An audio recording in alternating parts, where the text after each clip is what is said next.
إنا أنزلناه في ليلة القدر وما أدراك ما ليلة القدر ليلة القدر خير من ألف شهر تنزل الملائكة والروح فيها بإذن ربهم من كل أمر سلام هي حتى مطلع الفجر صدق الله العلي العظيم وبلغنا رسوله النبي الكريم الحبيب الأمين ونحن على ذلك لمن الشاهدين والشاكرين والحمد لله رب العالمين. روسی کریے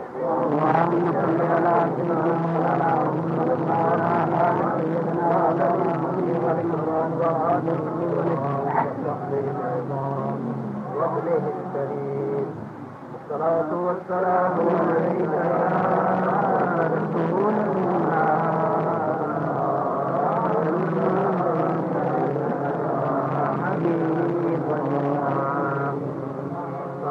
والسلام عليك يا أحمد العالمين وعلى آلك وأصحابك يا شفيع المذنبين. حمد و صلاۃ کے بعد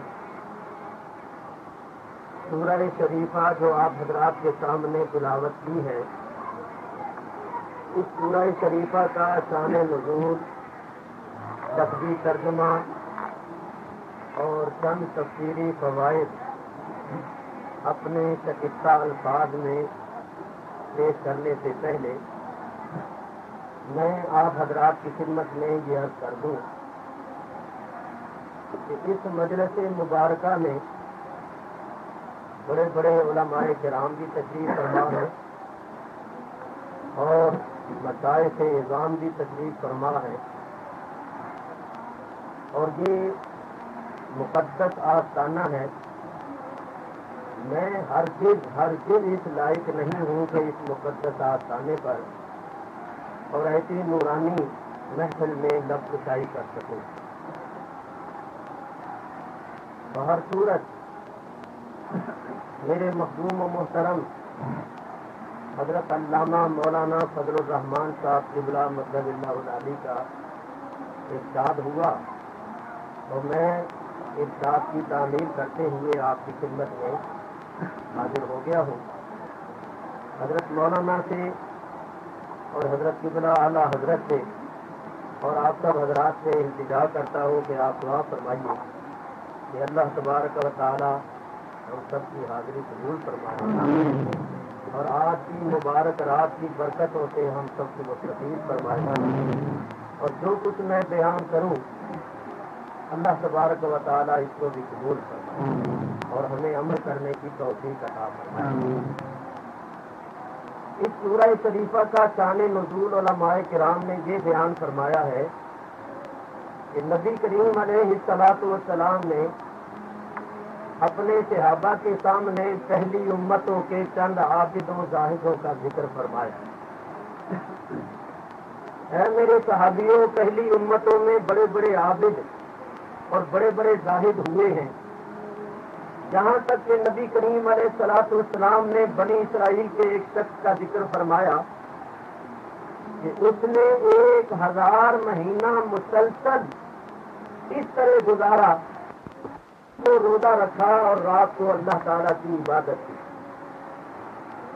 جب نبی کریم علیہ الصلوۃ والسلام نے پہلی امتوں کے عابد و زاہدوں کا ذکر فرمایا اور بنی اسرائیل کے اس خاص شخص کا ذکر فرمایا جس نے 1000 مہینہ عبادت میں گزارا تھا، تو صحابہ کرام رضوان اللہ تعالی علیہم اجمعین کو رشک ہوا کہ ہماری تو پہلے عمریں ہی کم ہوتی ہیں، اتنی عمر ہی نہیں ہوتی، پھر ہم دن کو کاروبار بھی کرتے ہیں، رات کو آرام بھی کرتے ہیں، تو کل قیامت کے دن جب اجر و ثواب ملے گا تو پہلی امتوں کے عابد و زاہد ہم سے سبقت لے جائیں گے.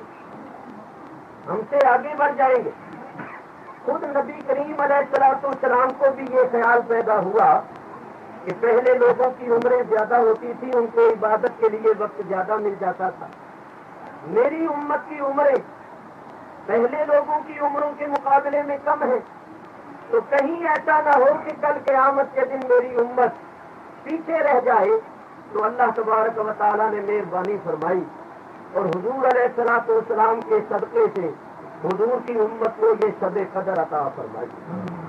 فرمایا ہے میرے حبیب آپ تسلی فرمائیے اور اپنے غلاموں کو بھی تسلی دیجیے، ہم آپ کی امت کو ایک رات ایسی عطا فرما دیتے ہیں جو 1000 مہینے سے بہتر.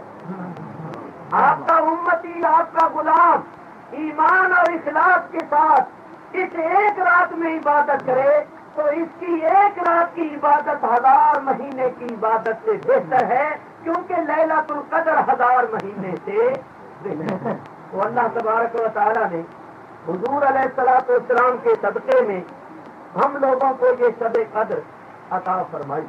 میرے بزرگوں اور دوستوں، اندازہ کرو کہ جو خوش نصیب اپنی عمر میں 40 50 60 شب قدریں پا لیتے ہیں اور ہر سال جاگتے ہیں، اخلاص کے ساتھ عبادت کرتے ہیں، تو ان کی عبادت کتنی عبادت ہو جاتی ہے اور ان کے اجر و ثواب کا کیا حساب ہوگا.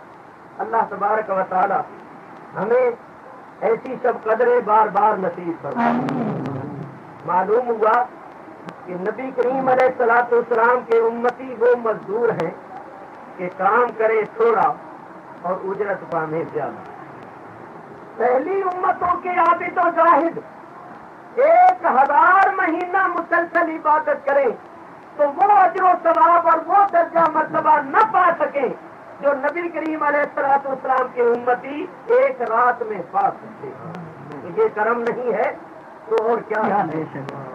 جبریل امین نے ایک مرتبہ ایسی نماز پڑھی کہ ہر رکن میں 70,000 سال صرف کیے. 70,000 سال قیام میں لگائے، 70,000 برس رکوع میں لگائے، 70,000 برس سجدے میں لگائے. اس طرح نماز پڑھی کہ ہر رکن میں 70,000 برس صرف کیے. اور پھر عرض کیا کہ اے رب تبارک و تعالی، اس طرح کی عبادت تیری مخلوق میں سے کسی نے کی ہے جیسی کہ میں نے کی ہے کہ ہر رکن میں 70,000 برس لگائے ہیں؟ تو میں نے تیری ایسی عبادت کی ہے. اس عبادت کے متعلق فرما کہ یہ عبادت تیرے نزدیک کتنی پیاری ہے اور اس عبادت کا تیری بارگاہ میں کتنا درجہ اور مرتبہ ہے. اللہ تبارک و تعالیٰ نے فرمایا جبریل تو نے بڑی شاندار نماز پڑھی ہے، ایسی نماز آج تک کسی نے نہیں پڑھی. لیکن سن، میرا ایک حبیب ہے جس کی خاطر میں نے کل کائنات کو پیدا کیا. میرے اس حبیب کے امتی غلام 2 رکعتیں پڑھیں گے تو 3 منٹ صرف کریں گے. تیری اس نماز سے ان کی 2 رکعتیں میرے نزدیک زیادہ پیاری ہیں. یہ سب صدقہ ہے جناب محمد الرسول اللہ صلی اللہ تعالی علیہ وسلم. تو حضور علیہ السلام کی امتی وہ مزدور ہیں کہ کام کریں تھوڑا اور اجرت پانے زیادہ. یہ امت، یہ غلام اللہ کو اس لیے پیارے ہیں کہ یہ اللہ کے حبیب کے غلام ہیں، یہ اللہ کے حبیب کی امت ہے.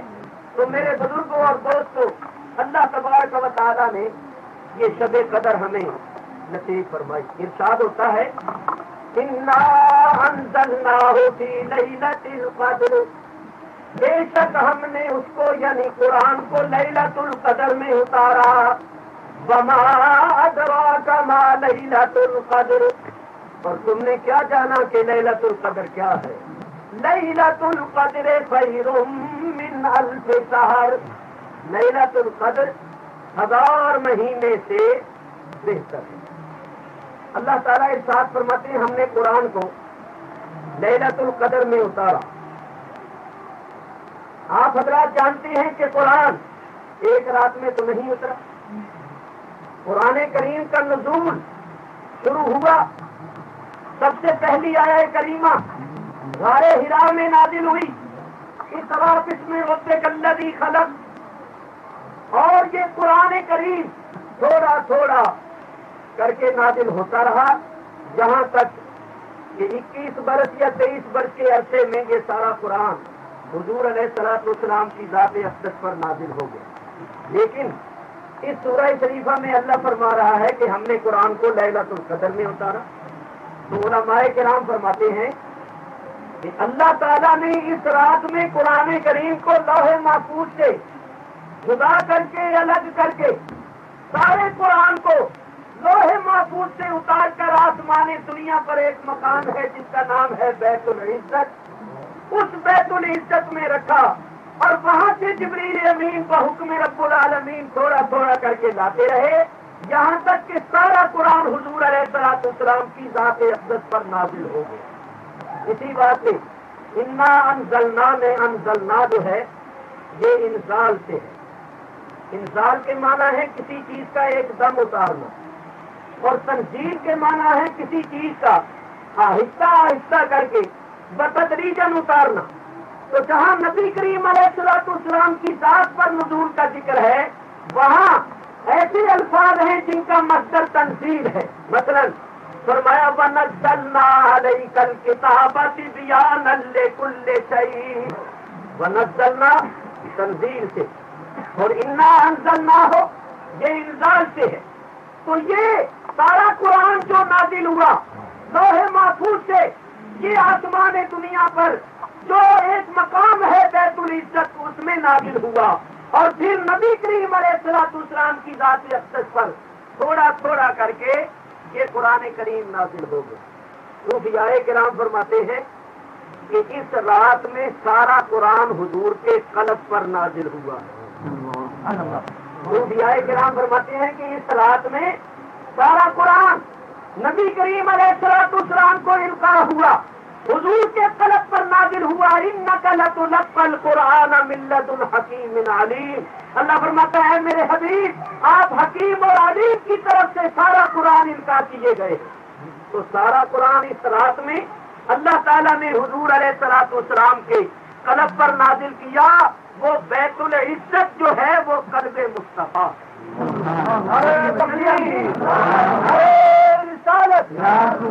جبریل امین جس آیت کے جس حکم کے ظاہر کرنے کا وقت آ جاتا تھا تشریف لا کر اس آیت کو پڑھتے تھے، اس آیت کو پڑھ کر گویا یہ بتا دیتے تھے کہ یا رسول اللہ اس حکم کے ظاہر کرنے کا وقت آ گیا ہے، اس کو لوگوں کے سامنے بیان فرما دو۔ انا انزلناہ فی لیلۃ القدر، بے شک ہم نے قرآن کو لیلۃ القدر میں اتارا۔ دیکھیے یہ قرآن اگر اللہ تعالیٰ کسی بڑے سے بڑے پہاڑ پر نازل کر دیتا تو وہ پہاڑ اللہ کے خوف سے دب جاتا، پھٹ جاتا، ٹکڑے ٹکڑے ہو جاتا۔ چنانچہ آپ قرآن میں پڑھتے ہیں اللہ فرماتا ہے لو انزلنا ھذا القرآن علی جبل لرأیتہ خاشعا متصدعا من خشیۃ اللہ، اگر اس قرآن کو ہم کسی پہاڑ پر نازل کر دیتے تو تم دیکھتے کہ وہ پہاڑ اللہ کے خوف سے دب جاتا، پھٹ جاتا، ٹکڑے ٹکڑے ہو جاتا۔ بتائیے اگر یہ قرآن کسی پہاڑ پر نازل ہوتا تو وہ پہاڑ ٹکڑے ٹکڑے ہوتا یا نہیں ہوتا؟ یقیناً ہوتا، کیونکہ یہ خبر دینے والا اللہ ہے، اور اللہ کی خبر کبھی غلط خلاف واقعہ نہیں ہوتا۔ اگر یہ قرآن کسی پہاڑ پر نازل ہوتا تو وہ پہاڑ یقیناً ٹکڑے ٹکڑے ہو جاتا۔ اب میں آپ سے پوچھتا ہوں کہ بتائیے یہ سارا قرآن حضور کے قلب پاک پر نازل ہوا یا نہیں ہوا؟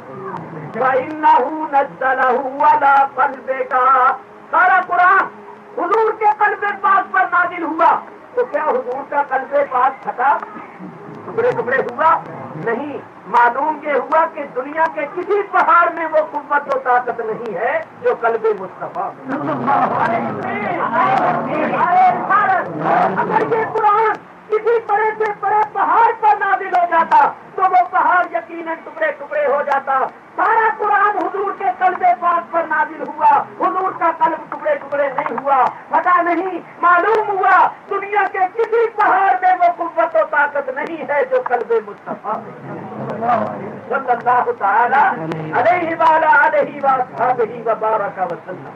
جہاں ایک اشکال پیدا ہوتا ہے، بعض حضرات یہ خیال کریں گے کہ یہ کون سی بڑی عظمت کی بات ہو گئی، بڑے چھوٹے چھوٹے بچے قرآن کے حافظ، سارا قرآن ان کے سینے میں ہوتا ہے، ان کا قلب نہیں بھرتا، ان کا سینہ نہیں پھٹتا.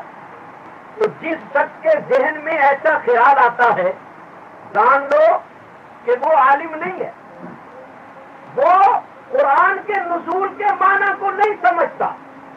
ایک ہے قرآن کے الفاظ کا یاد کر لینا اور ایک ہے قرآن کا نازل ہونا. حافظ قرآن کے الفاظ یاد کرتا ہے مگر قلب پاک پر قرآن نازل ہوتا ہے. نعرہ تکبیر، نعرہ رسالت. ایک ہے قرآن کا کسی جگہ رکھ دینا اور ایک ہے قرآن کا نازل ہو جانا. دیکھیے ہم قرآن کو لکڑیوں کے اوپر رکھتے تھے، چھوٹی چھوٹی چیزوں کے اوپر رکھتے تھے، وہ نہیں ٹوٹتی، وہ نہیں پھٹتی. اور پہاڑوں پر بھی آبادیاں ہیں، وہاں گھر گھر میں قرآن ہوتا ہے، وہاں قرآن پڑھا جاتا ہے، لیکن وہ پہاڑ نہیں پھٹتے. لیکن اگر نازل ہو جاتا تو پہاڑ پھٹتا یا نہیں پھٹتا؟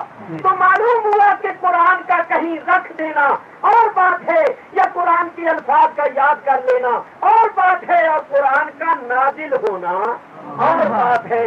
حافظ قرآن کے الفاظ یاد کرتا ہے مگر قلب مصطفیٰ پر قرآن نازل ہوتا ہے. تو حضور علیہ الصلوۃ والسلام کے قلب اقدس پر یہ سارا قرآن نازل ہوا اور اس قلب اقدس نے اس کا تحمل کیا. دیکھو حضور علیہ الصلوۃ والسلام کی قوت و طاقت کا اندازہ لگاؤ. ہم لوگ سمجھتے نہیں ہیں. حضور کی قوت و طاقت کا اندازہ اس سے ہوتا ہے کہ وہ جبریل امین جو آنکھ جھپکنے سے پہلے سدرہ سے زمین پر آ جاتا ہے. اگر کوئی پیدل جائے تو سدرہ 8,000 میل، 8,000 برس، میل میں 8,000 برس پیدل چلتا رہے تو سدرہ پر جا کر پہنچے.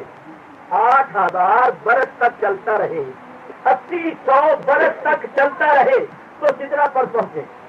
تو جبریل امین آنکھ جھپکنے سے پہلے سدرہ سے زمین پر آ جاتی. اور جبریل امین کی قوت و طاقت کا اندازہ آپ اس سے بھی کر سکتے ہیں کہ اللہ تعالیٰ جبریل کے متعلق فرماتا ہے ذی قوہ، کہ جبریل بڑی قوت والے. تو جن کے متعلق اللہ فرمائے کہ بڑی قوت والے ہیں تو وہ کتنی قوت والے ہو سکتے ہیں؟ جب بنی اسرائیل نے تورات شریف لینے سے انکار کر دیا تھا تو جبریل امین نے کوہ طور پہاڑ اپنے ہاتھوں پر اٹھا لیا.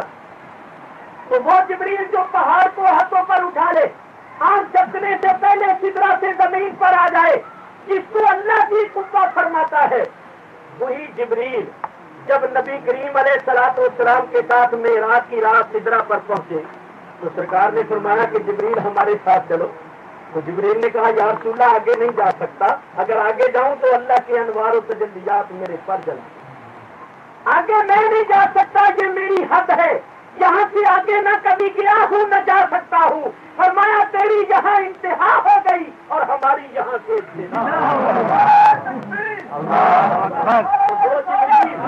جو اتنی قوتوں طاقتوں والا ہے، معراج کی رات مصطفیٰ صلی اللہ تعالی علیہ وسلم کا ساتھ نہیں دے سکتا. اعلیٰ حضرت امام اہل سنت مولانا شاہ احمد رضا فاضل بریلوی رحمت اللہ علیہ فرماتے ہیں شان خدا نہ ساتھ دے تیرے خرام کا بار. شان خدا نہ ساتھ دے تیرے خرام کا بار. سدرہ سے تاج زمین جسے نرم سی ایک اڑان ہے. سدرہ سے تاج زمین جسے نرم سی ایک اڑان ہے. یہاں ایک بات اور یاد آئی، آپ حضرات ہمیشہ سنتے رہتے ہیں کہ جب پہلی وحی حضور علیہ الصلوۃ والسلام کی ذات پر نازل ہوئی تو حضور غار حرا میں تھے. صحیح بخاری شریف کی حدیث ہے کہ جبریل امین آئے اور انہوں نے آ کر نبی کریم علیہ الصلوۃ والسلام سے کہا ایک کرا پڑھیے. حضور علیہ الصلوۃ والسلام نے فرمایا ما انا بقارئ، میں پڑھنے والا نہیں. بعض لوگ اس کا ترجمہ کرتے ہیں میں پڑھا ہوا نہیں. یہ ترجمہ درست نہیں ہے، میں پڑھا ہوا نہیں، یہ کس کا ترجمہ ہے؟ ماں انا بے قارئ، قاری اس میں فاعل ہے جس کے معنی ہے پڑھنے والا، اور اس پر ماں نافیہ لگا ہوا ہے، سیدھی سی بات کہ میں پڑھنے والا نہیں، اور یہ کہتے ہیں میں پڑھا ہوا ہی نہیں ہے، تو کتنا فرق پڑ گیا؟ ماں انا بے قارئ، میں پڑھنے والا نہیں۔ جب حضور نے یہ فرمایا تو جبریل امین نے آپ کو پکڑ لیا اور پکڑ کر اپنے ساتھ لگا لیا، جیسے کہ ہم کسی سے معانقہ کرتے ہیں، گلے لگاتے ہیں۔ جبریل نے گلے لگا کر نبی کریم کو اتنا دبایا کہ حدیث کے الفاظ ہیں، حضور فرماتے ہیں حتی بلغ منی الجہد، جبریل اپنی پوری قوت و طاقت کو پہنچ گیا۔ مطلب یہ کہ جبریل نے نبی کریم علیہ السلام کو اپنے ساتھ لگا کے اتنا دبایا کہ سارا جبریلی زور لگا دیا، اور حضور کو چھوڑ کر پھر کہا پڑھیے، حضور نے پھر یہ کہا میں پڑھنے والا نہیں، جبریل نے پھر پکڑ لیا اور پھر پکڑ کر اسی طرح زور لگایا، پھر چھوڑ کر کہا پڑھیے، حضور نے پھر یہ کہا میں پڑھنے والا نہیں، 3 مرتبہ ایسا ہوا۔ چوتھی مرتبہ جبریل نے کہا اقرأ بسم ربک الذی خلق، پڑھیے اس کے نام سے جس نے پیدا کیا ہے۔ جب جبریل نے یہ کہا حضور علیہ السلام نے فوراً قرات فرمایا۔ یہاں میں ایک بات کرنا چاہتا ہوں، وہ یہ بعض لوگ یہ کہتے ہیں کہ نبی کریم علیہ السلام کے اندر پڑھنے کی استطاعت نہیں تھی، طاقت نہیں تھی، تو جبریل ساتھ لگا کے فیض پہنچاتے تھے اور پڑھنے کی استطاعت پیدا کرتے تھے، تاکہ حضور کے اندر پڑھنے کی استطاعت اور استعداد اور طاقت پیدا ہو جائے۔ سبحان اللہ، یہ فیض پہنچانے کا طریقہ بھی بڑے عجیب ہے کہ 3 مرتبہ سارا زور لگا دیا، فیض نہیں کرتا، پوری کشتی لڑی، جبریل نے سارا جبریلی زور لگا دیا تو ابھی استعداد ہی پیدا نہیں ہوئی، ابھی فیض ہی نہیں پہنچا۔ ارے فیض پہنچانے والے تو سینکڑوں ہزاروں میلوں سے بیٹھے بیٹھے فیض پہنچا دیتی، اور جہاں جبریل سارا زور لگا رہے ہیں اور فیض نہیں پہنچ رہا۔ بات یہ نہیں ہے، ہم نے اپنے بزرگوں سے جو پڑھا اور سیکھا ہے وہ یہ ہے، بات یہ تھی۔ آج کل لوگ کہتے ہیں کہ جبریل کے آنے سے پہلے حضور اللہ تعالیٰ کی معرفت نہیں رکھتے، حضور نہیں جانتے تھے ایمان کس کو کہتے، حضور نہیں جانتے تھے کتاب کس کو کہتے، تو معاذ اللہ جب حضوری مانتے اللہ کی معرفت، اللہ کو جاننا، تو پھر اللہ تعالیٰ کی معرفت بھی نہیں رکھتے تھے۔ تو اس قسم کی جو باتیں کرنے والے ہیں ان کے لیے اس میں جواب ہے۔ اللہ تعالیٰ نے ارشاد فرمایا جبریل جاؤ اور پہلے میرے حبیب سے صرف اقرا کہنا، اور سارا زور لگا کے دیکھ لینا، 1 بار نہیں، 2 بار نہیں، 3 بار، سارا زور لگا کے دیکھ لینا، اور صرف اقرا اقرا کہتے رہنا۔ میرا حبیب نہیں پڑھے گا جب تک میرا نام لے کر پڑھنے کے لیے نہیں کہو۔ میرا حبیب نہیں پڑھے گا جب تک میرا نام لے کر پڑھنے کے لیے نہیں کہو گے، تاکہ پتہ چل جائے کہ میرے حبیب کو میری معرفت تمہارے جانے سے حاصل نہیں ہوئی، تمہارے جانے سے پہلے بھی میرا حبیب میری معرفت رکھتا ہے، اور میرا اس کے ساتھ رابطہ ہے، وہ میری معرفت رکھتا ہے، میرے ساتھ تعلق رکھتا ہے، اور ایسا گہرا تعلق رکھتا ہے کہ جب تک میرا نام لے کر پڑھنے کے لیے نہیں کہو گے ہرگز نہیں پڑھے گا۔ درود پڑھیے۔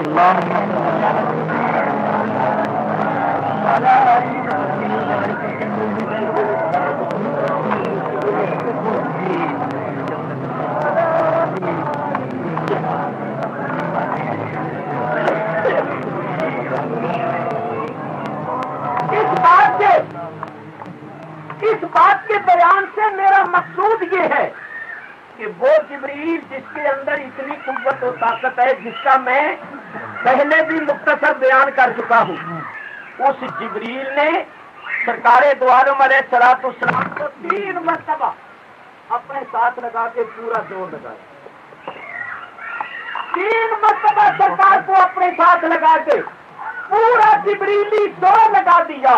تو بولو حضور کا جسم مطمئن ہوا؟ کوئی ہڈیاں ٹوٹی؟ کچھ بھی نہیں ہوا. اس سے آپ اندازہ کر لو کہ نبی کریم علیہ السلام کی قوت و طاقت کا کیا حال ہے. لیکن آج کل بعض لوگ سطحی نظر سے دیکھنے والے یہ کہتے ہیں کہ اگر اتنی طاقت تھی تو پھر جنگ احد میں صحابہ کیوں شہید ہو گئے, اور وہ جو فتح تھی وہ شکست میں کیوں تبدیل ہو گئی, اور جنگ بدر میں ایسا کیوں ہوا, فلانی جنگ میں ایسا کیوں ہوا. اگر حضور کو اتنی طاقت تھی تو مکے سے ہجرت کر کے مدینہ طیبہ کیوں گئے, وہ کافروں سے ڈرتے کیوں تھے. لوگ اس قسم کی باتیں کرتے ہیں. جو لوگ اس قسم کی باتیں کرتے ہیں وہ اصل حقیقت سے واقف نہیں ہے. میرے بزرگوں اور دوستوں, نبی کریم علیہ السلام معلم اخلاق حسنہ بن کر آئے تھے, معلم دین اسلام بن کر آئے تھے, ہمارے لیے نمونہ بن کر آئے تھے. تو حضور علیہ السلام نے بطور نمونہ سب کچھ کر کے دکھایا. اگر اپنی قوتوں کو بروئے کار لاتے تو پھر تو یہ ہوتا کہ بھئی وہ تو سرکار کی خصوصیت تھی, تو اب ہم تو ایسا نہیں کر سکتے. سرکار نے ہمیں تعلیم دی کہ اگرچہ میں بڑی قوتوں کا مالک ہوں مگر میں اپنی قوتوں کو بروئے کار نہیں لاؤں گا, کیونکہ میں تمہاری تعلیم کے واسطے آیا. جیسا کہ میں عرض کروں, حضور علیہ السلام کھانے پینے کے محتاج نہیں تھے, بیوی بچوں کے محتاج نہیں تھے, زمان و مکان کے محتاج نہیں تھے. یاد رکھنا یہ بات, حضور علیہ السلام صرف اللہ کی ذات کے محتاج ہیں. حضور اللہ کے محتاج ہیں, ساری کائنات حضور کی محتاج ہے. تو حضور کو نہ تو کھانے پینے کی عادت تھی. 100 وصال پڑھ کر دیکھ لیجیے, سیاستہ میں حدیثیں ہیں کہ حضور وصلی روزے رکھتے تھے, تو صحابہ نے بھی رکھنے شروع کر دیے. جب کمزوری خاص طور پر نمایاں ہوئی تو سرکار نے خود فرمایا لا تواصلوا کہ تم وصلی روزے نہ رکھو. تو صحابہ نے کہا یا رسول اللہ آپ خود رکھتے ہیں, ہمیں منع فرماتے ہیں. فرمایا لست مثلکم, میں تمہاری مثل نہیں. ایکم مثلی, کون ہے تم میں میری مثل, میری برابری کرتے ہو. ارے تم کھانے پینے کے محتاج ہو, میں کھانی بھی پڑتی ہے مگر ہمت نہ ہارنا, آخر فتح جو ہوتی ہے وہ حق کی ہوتی ہے. تو حضور علیہ السلام نے اپنی پوری قوتوں اور طاقتوں کو استعمال نہیں فرمایا. باہر صورت یہ ضمن بات آ گئی. عرض یہ کر رہا تھا انا انزلناہ فی لیلۃ القدر, اللہ فرماتا ہے ہم نے قرآن کو لیلۃ القدر میں اتارا. وما ادراک ما لیلۃ القدر, اور تم نے کیا جانا کہ لیلۃ القدر کیا ہے. لیلۃ القدر خیر من الف شہر, لیلۃ القدر 1000 مہینے سے بہتر ہے. دیکھیے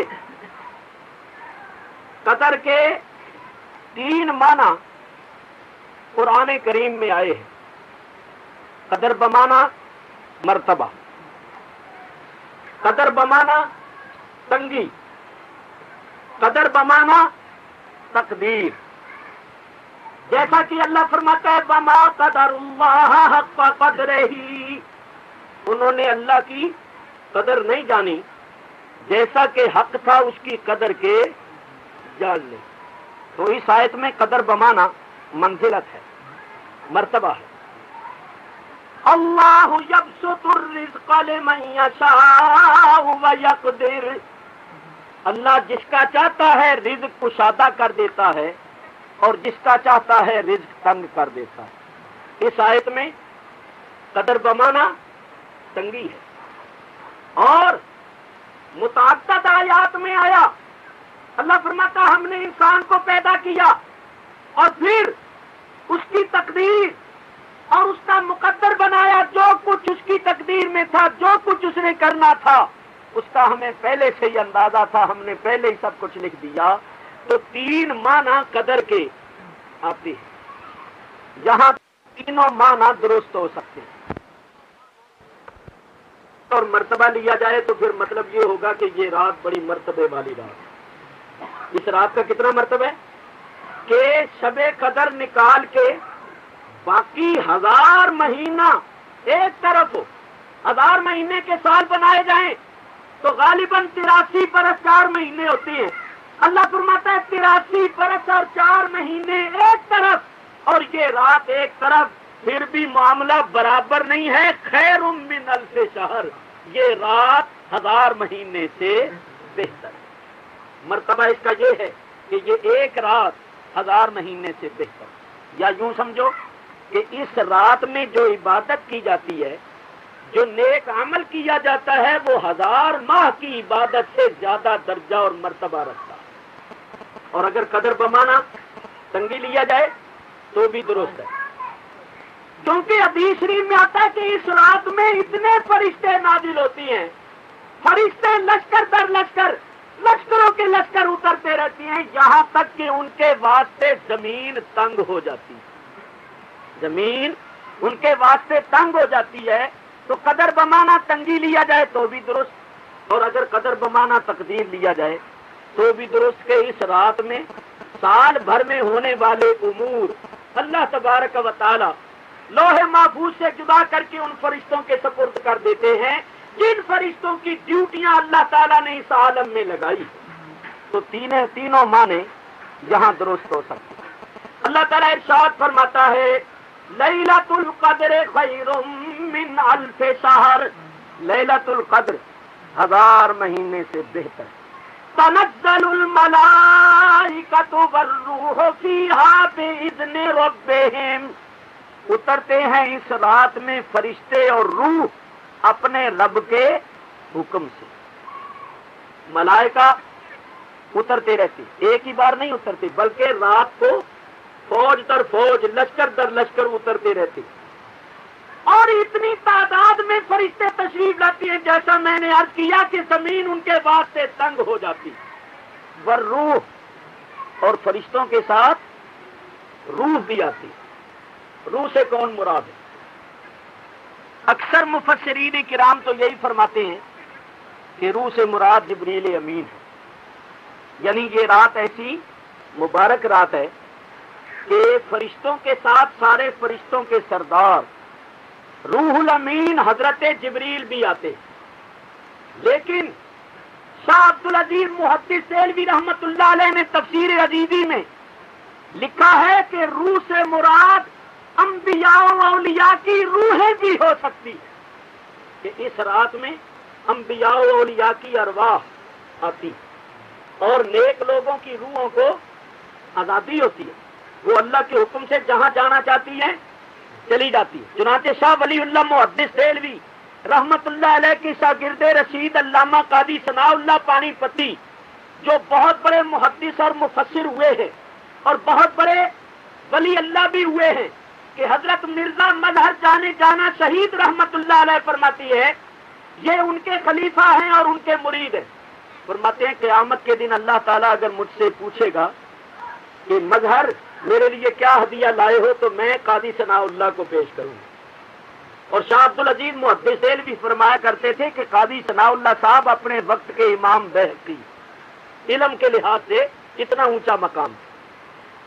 تو شاہ عبدالعزیز صاحب فرماتی ہیں کہ روحیں آ سکتی ہیں، اور علامہ قاضی ثناء اللہ پانی پتی اس آیہ کریمہ کے تحت وَلَا تَقُولُوا لِمَن يُقْتَلُ فِي سَبِيلِ اللَّهِ أَمْوَاتٌ بحث کرتے ہوئے یہ فرماتے ہیں کہ اولیاء اللہ بھی شہداء کے زمرے میں داخل ہیں، کیونکہ شہداء جہاد اصغر کرتے ہیں اور اولیاء اللہ جہاد اکبر کرتے ہیں۔ تو جب جہاد اصغر کرنے والے شہید ہیں تو جہاد اکبر کرنے والے بھی شہید ہیں اور وہ بھی شہداء کے زمرے میں داخل ہیں۔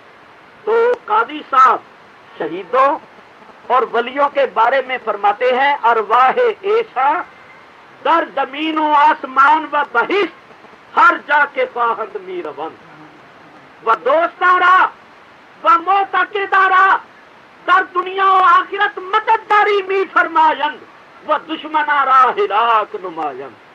فرماتے ہیں شہداء اور اولیاء اللہ کی روحیں آسمان میں، زمین میں، بہشت میں جہاں بھی جانا چاہتی ہے چلی جاتی اور دوستوں اور مریدوں کی مدد کرتی ہے اور دشمنوں کو ہلاک کرتی ہے۔ تو اس رات میں اللہ تعالیٰ کی طرف سے ان کو اجازت ہوتی ہے، فرشتوں کے ساتھ ساتھ پاک لوگوں کی روحیں بھی آتی ہیں اور وہ اس رات میں عبادت گزار لوگوں کے پاس بیٹھتی ہیں، انس حاصل کرتے ہیں اور ان کے لیے دعائیں کرتے ہیں۔ چنانچہ اولیاء اللہ کے متعلق ایک دو باتیں میں آپ حضرات کی خدمت میں پیش کرتا ہوں.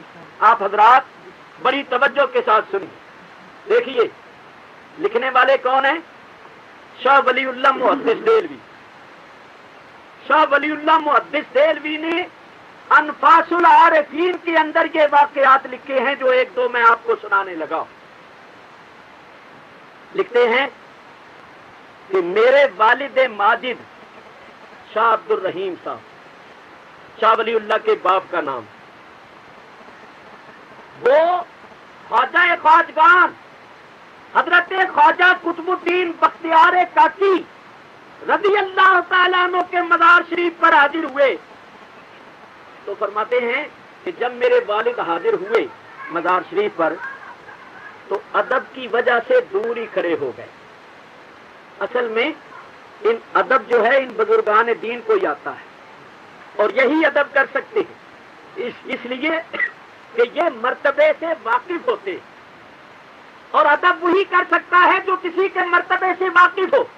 جو واقف ہی نہیں ہے وہ ادب کیا کرے گا؟ تو شاہ عبد الرحیم صاحب فرماتے ہیں کہ ادب کی وجہ سے میں دور ہی کھڑا ہو گیا کہ میں اس قابل اور اس لائق نہیں ہوں کہ اس مقدس آستانے پر حاضر ہوں. یہاں سے دیکھو یہ اولیاء اللہ کے مزارات کا ادب ہے اور یہ تو سید الانبیاء کا دربار ہے. میرے بزرگوں اور دوستوں، بے شک ہماری محبت اور عقیدت کا تقاضا ہوتا ہے کہ ہم جالیوں سے لپٹیں اور ان کو چومیں، مگر دوسری طرف ہمیں یہ بھی دیکھنا چاہیے کہ کیا ہمارا منہ اس قابل ہے کہ ان جالیوں کے ساتھ لگے؟ ہمارے ہی ہاتھ اس قابل ہے کہ ان مقدس جالیوں کے ساتھ لگیں؟ یہی ان کا بڑا کرم ہے کہ ہمیں اپنی بارگاہ میں بلا لیا اور اپنے سامنے کھڑا کر لیا. یہ منہ تو اس قابل نہیں کہ ان کو دکھا سکے، یہ منہ تو اس قابل نہیں کہ اس منہ کے ساتھ سامنے ہو سکے، مگر یہ ان کا کرم ہے کہ وہ ایسے ناکاروں کو بھی اپنے سامنے کھڑا کر کے کرم فرماتے رہتے ہیں. ہمارے اعلیٰ حضرت امام اہل سنت مولانا شاہ احمد رضا فاضل بریلوی رحمت اللہ علیہ فرماتے ہیں جالیوں کو ہاتھ نہ لگاؤ، جالیوں کو نہ چومو. اس لیے نہیں کہ چومنا ناجائز ہے یا شرک ہے، نہیں، وہ کہتے ہیں یہ سمجھ کر نہ ہاتھ لگاؤ کہ ہمارے یہ گناہگار ہاتھ اس قابل نہیں کہ ان مقدس جالیوں کو لگے. ہم ان ہاتھوں سے کیا کیا کرتے رہتے ہیں، ہمارے یہ ہاتھ کہاں کہاں لگتے رہتے ہیں. میاں بزرگان دین کا ادب دیکھو. اسی مدینہ طیبہ میں حضور علیہ الصلوۃ والسلام کے زمانہ مبارکہ کی ایک کمان شریف تھی، کمان، تیر کمان. تو تابعین، تبع تابعین اور بعد میں ہونے والے اولیاء اللہ جن کے پاس وہ کمان تھی انہوں نے کبھی بے وضو اس کمان کو چھوا نہیں تھا. کہ اس کمان کو حضور کے ہاتھ لگے ہوئے ہیں، بے وضو اس کو ہاتھ لگانا ادب کے خلاف. اتنا ادب کرتے تھے وہ لوگ حضور کے تبرکات کا اور ان چیزوں کا جن چیزوں کی حضور کے ساتھ نسبت. بہر صورت حضرت شاہ عبد الرحیم صاحب فرماتے ہیں کہ میں یہ خیال کر کے دور ہی کھڑا ہو گیا کہ میں اس قابل نہیں کہ اس آستانے پر حاضر ہوں. بقول شاعر یہ سمجھ کر قابل سجدہ نہیں اپنی جبیں، یہ سمجھ کر قابل سجدہ نہیں اپنی جبیں، دور ہی سے ہم کسی کا آستان دیکھا کیے. اللہ فرماتے فرماتے ہیں ادب کے ساتھ کھڑا ہو گیا. روح ایشاں ظاہر شدند، حضرت خواجہ قطب الدین بختیار کاکی کی روح مجسم ہو کر ظاہر ہوئی. وہ فرمودند پیش کر دیا اور فرمایا عبد الرحیم آگے آ جاؤ. فرماتے ہیں میں نے ڈرتے ڈرتے ایک دو قدم اٹھائے، ہمت نہیں پڑتی تھی، پھر کھڑا ہو گیا. نیز فرمودند پیش کر دیا. انہوں نے پھر فرمایا کہ آگے آ جاؤ. فرماتے ہیں میں تھوڑا سا اور آگے ہوا تو کیا دیکھا کہ حضرت خواجہ قطب صاحب آسمان کی طرف دیکھنے لگے. جب انہوں نے دیکھا تو میں نے بھی دیکھا کہ کس چیز کو دیکھتی. تو کیا دیکھا کہ ایک نورانی تخت تھا جس کو 4 فرشتوں نے اٹھایا ہوا تھا اور وہ آسمان سے نیچے آ رہے تھے. فرماتے ہیں میں دیکھتا رہا یہاں تک کہ وہ تخت نیچے آ گیا.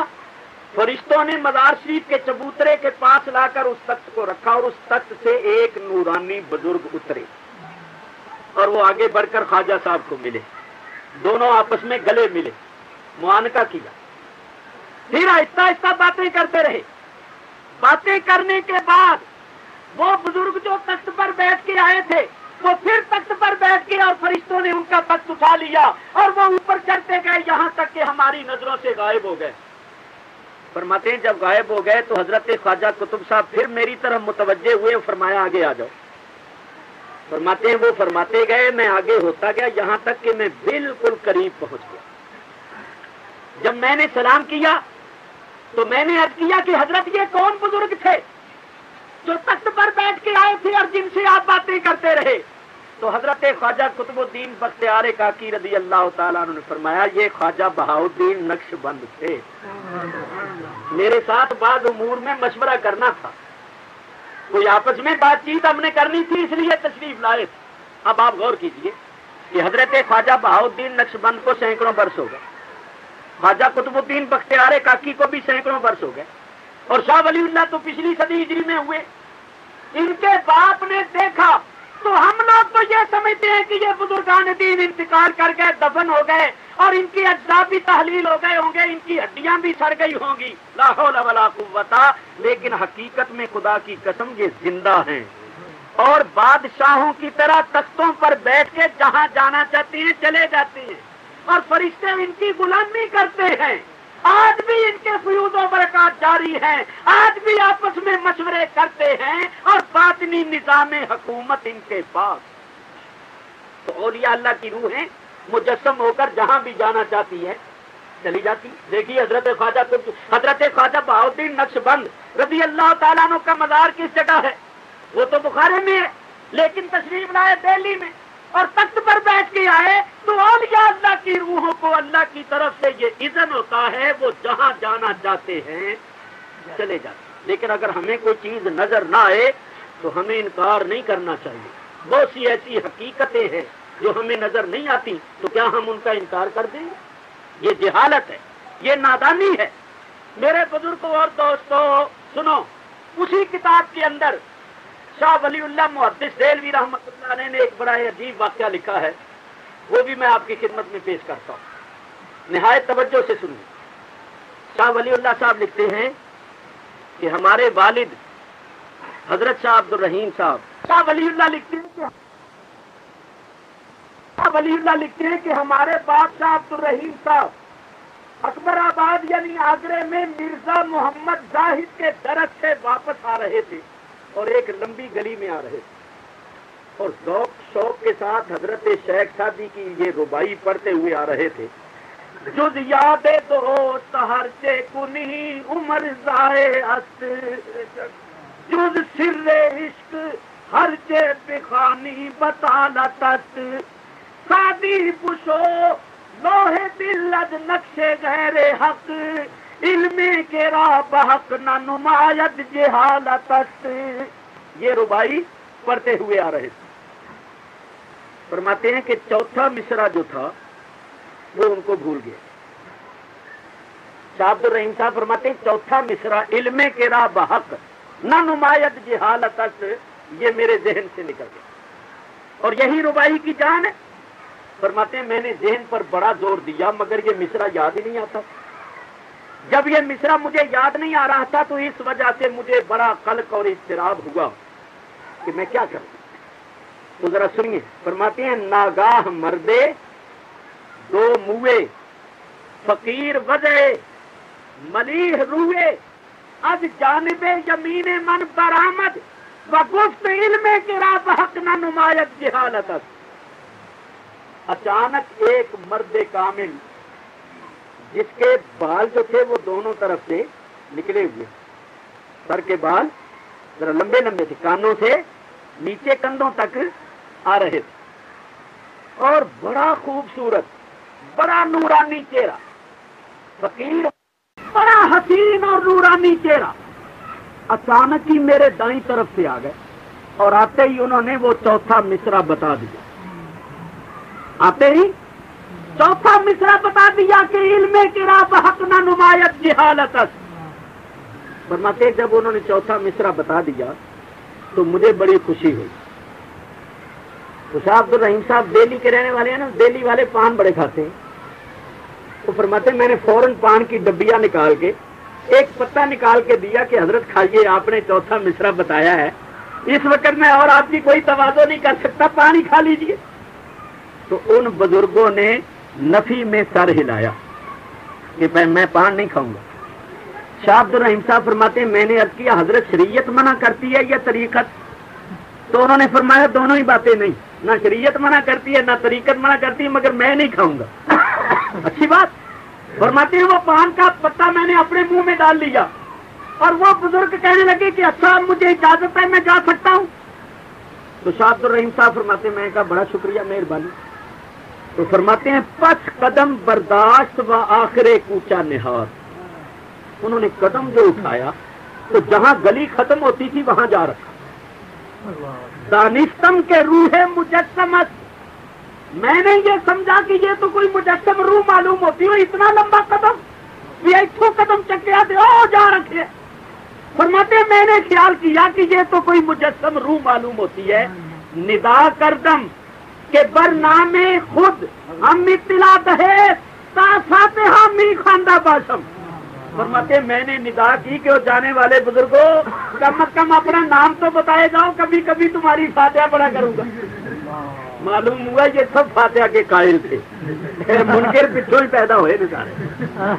شاہ ولی اللہ کی بات فرماتے ہیں میں نے ندا کی او پاپا جی او حضرت صاحب کم از کم اپنا نام تو بتاتے جاؤ، کبھی کبھی تمہاری فاتحہ پڑھا کریں گے. تو سنو، فرماتے ہیں جب میں نے ندا کی تو ان بزرگوں نے میری طرف منہ کیا اور کیا کہا، گفت سادی ہمیں فقیرت، گفت سادی ہمیں فقیرت. ان بزرگوں نے کہا عبد الرحیم میں وہ شیخ سادی ہوں جس کی تو ربائی پڑھتا ہوا جا رہا تھا، میں تجھے یہ مصرع بتانے آیا. اب بات غور کیجیے، لکھنے والے شاہ ولی اللہ محدث دہلوی جن کو ہمارے مخالفین زیادہ مانتے ہیں، انہوں نے لکھا، ذرا غور کرو. شاہ عبد الرحیم صاحب نے شیخ سادی کو پکارا نہیں کہ میری مدد کے لیے آؤ اور مجھے ربائی کا چوتھا مصرع جو بھولا ہوا ہے وہ بتاؤ. انہوں نے پکارا نہیں. اور کہاں آ رہے ہیں؟ اکبر آباد میں، آگرے میں، اور شیخ سادی ہیں شیراز میں. وہ وہاں دفن ہے سینکڑوں برس پہلے کے. تو ماننا پڑے گا کہ ان کی روح دیکھ رہی تھی کہ شاہ عبد الرحیم صاحب اکبر آباد میں آ رہے، یہ بھی سن رہے تھے کہ میری فلاں ربائی پڑھتے ہوئے آ رہے، یہ بھی جانتے تھے کہ چوتھا مصرع بھول گیا ہے اور اب بھولنے کی وجہ سے بڑے پریشان ہیں. تو شیخ سادی کی روح مجسم ہو کر آئی اور ان کی پریشانی کو دور کیا اور مصرع بتایا.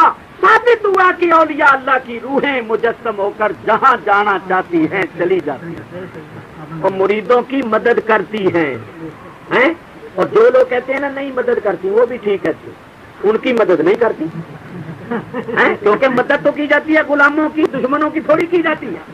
بھائی مدد تو غلاموں کی، وفاداروں کی جاتی ہے. جو مخالف ہوں اور جو دشمن ہوں ان کی مدد کون کرتا ہے؟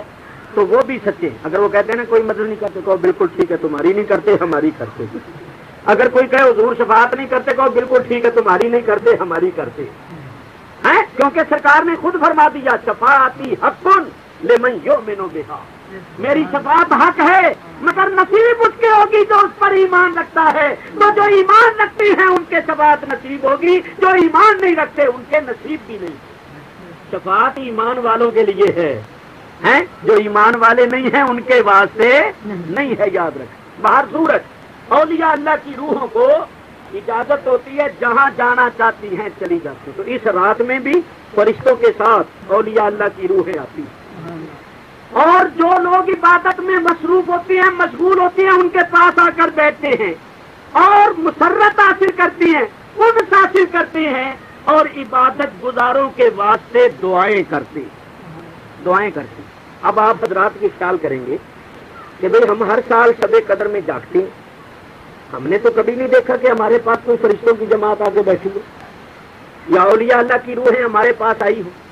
اور اگر آتی بھی ہیں تو ہمیں نظر نہیں آتی، تو ان کی کوئی علامت، کوئی نشانی تو ہونی چاہیے تاکہ ہم سمجھ لیں کہ بھئی اس وقت ہمارے پاس آ کر بیٹھے ہوئے ہیں. تو بزرگان دین فرماتے ہیں کہ فرشتے عام لوگوں کو نظر نہیں آتے، ارواح بھی عام لوگوں کو نظر نہیں آتی، اللہ تعالیٰ اپنے مقربوں کو دکھا دیتا ہے. لیکن اگر کوئی شخص بیٹھا ہوا عبادت کر رہا ہو بڑے اخلاص کے ساتھ، بڑے خشوع اور خضوع کے ساتھ، بڑی محبت کے ساتھ، تو بیٹھے بیٹھے اچانک اس کے بدن پر ایک کپ کپی سی طاری ہو جائے، لرزہ سا طاری ہو جائے، رونگٹے کھڑے ہو جائیں اور ایک رکت سی طاری ہو جائے، تو اس وقت وہ عابد یہ سمجھے کہ میرے پاس فرشتے بیٹھے ہوئے، میرے پاس پاک لوگوں کی ارواح موجود ہیں. تو وہ وقت بڑا مبارک وقت ہوتا ہے. اس وقت وہ جو دعا مانگے اس کو مانگنی چاہیے کہ نیک دعا کرے، کیونکہ وہ سب حاضرین آمین کہیں گے اور ان کی برکت سے دعا قبولیت کا درجہ پاتا ہے. تو آپ نے دیکھا ہوگا کہ بعض لوگ عبادت میں مصروف ہوتے ہیں تو اچانک ان پر ایک لرزہ سا طاری ہو جاتا ہے، ایک کیفیت کی طاری ہو جاتی ہے. تو یہ سمجھنا چاہیے کہ یہ وقت خاص وقت ہے، میرے پاس اس وقت فرشتوں کی جماعت موجود ہے، یہ رکت مجھ پر طاری ہوئی ہے. لیکن یہ یاد رکھنا چاہیے کہ خود بخود ایسا ہو، قدرتی طور پر ایسی کیفیت طاری ہو تو ٹھیک ہے، جان بوجھ کے ایسے ہی نہ ہلتا رہے، کہ جان بوجھ کے ایسے ہلتا رہے کہ دیکھنے والے سمجھیں کہ سارے فرشتے اسی کے پاس آئے گئے اور کسی کے پاس کوئی آیا ہی نہیں. کیونکہ بعض لوگوں کو عادت ہوتی ہے خام خواہ بیٹھے ہوئے ایسے ایسے کرتے رہتے ہیں، جیسے کہ ان پر انوار و تجلیات کا نزول ہو رہا ہے. یاد رکھو، اگر کسی کو کہا جائے نا تم وجد کیا کرو، رقص کیا کرو، بڑی جلدی کرے گا. ہمارے پنجاب میں ایک صاحب ہیں جو اپنے مریدوں کو باقاعدہ رقص کرنا سکھاتے ہیں، طریقہ سکھاتے ہیں. چنانچہ ان کے جو مریدین ہیں داڑیاں ان کی منڈی ہوئی ہوتی ہیں، نماز پڑھتے نہیں، لیکن قوالی میں جب ان کو وجد ہوتا ہے تو دیکھنے والا حیران ہو جاتا ہے، مچھلی کی طرح ایسے ہی دوڑ جاتے ہیں سارے مجمع ہلا کے رکھتے تھے. دیکھنے والا کہتا ہے کیا کہنے، مگر ان کے کارنامے دیکھو تو بالکل یقین نہیں آتا بھی ان پر بھی کوئی تجلی نازل ہوتی ہوگی، یا یہ بھی صاحبان وجد و رقص. تو کسی کو اگر کہا جائے وجد کیا کرو، رقص کیا کرو، کریں گے. اور اگر کہو تسبیح کھڑکاؤ تو زور زور سے کھڑکائیں گے. حالانکہ ہمارے حضرت فرمایا کرتے ہیں کہ تسبیح پڑھنے کے لیے ہوتی ہے، کھڑکانے کے لیے نہیں ہوتی. تو اس قسم کے کام لوگ بڑی جلدی کرتے ہیں. لیکن اگر ان سے یہ کہو داڑھی رکھ لو، موت مر جائے، موت مر جائے گی. جیسے پہاڑ گر گیا. تو یاد رکھو یہ سارا کچھ کرنا آسان ہے، اصل چیز ہے سنت نبوی پر عمل کرنا. علیہ الصلوۃ والسلام حضرت امام ربانی، امام مجدد الفسانی، شیخ احمد فاروقی سرہندی رضی اللہ تعالیٰ عنہ فرماتے ہیں کہ یہ نفس جو ہے اس کو سرکش گھوڑا سمجھو، نفس جو ہے اس کو سرکش گھوڑا سمجھو. اور یہ گھوڑا مطیع نہیں ہوتا، رام نہیں ہوتا جب تک اس کے منہ میں سنت نبوی کی لگام نہ دی جائے. حضرت مجدد صاحب فرماتی ہے کہ جو درجے مرتبے سنت نبوی پر عمل کرنے سے حاصل ہوتے ہیں وہ کسی اور چیز سے حاصل نہیں ہوتے. نفس اگر مطیع ہوتا ہے، نفس اگر امارہ سے مطمئنہ بنتا ہے تو وہ نبی کریم علیہ الصلوۃ والسلام کی سنت پر عمل کرنے سے بنتا. تو اصل چیز ہے سنت پر عمل کرنا. تو یہ بات کہاں سے چلی تھی کہ اگر خود بخود ایسی کیفیت آری ہو، اس میں بناوٹ اور تصنع کا دخل نہ ہو تو پھر یہ کیفیت بڑی پیاری ہے. لیکن اگر کوئی جان کے ایسے ہلتا رہے تو ایسا نہیں کرنا چاہیے، کیونکہ بناوٹ اور تصنع جو ہے وہ پسندیدہ نہیں ہے.